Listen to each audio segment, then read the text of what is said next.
Hey everyone, in this quick tutorial, I'll show you how to enable dark mode on Facebook. First, open the Facebook app on your phone. Once you're on the home page, navigate to the bottom right corner and tap on the menu icon.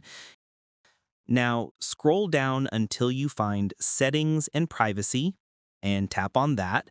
Then select Settings. Look for the Preferences section.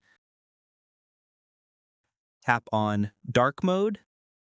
You'll see three options here: off, on, and system.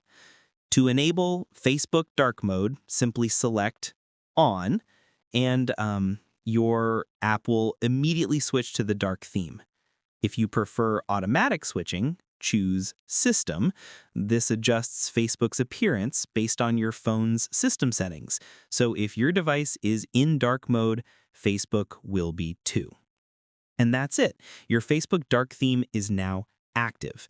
To disable dark mode, just go back to the same settings and select off.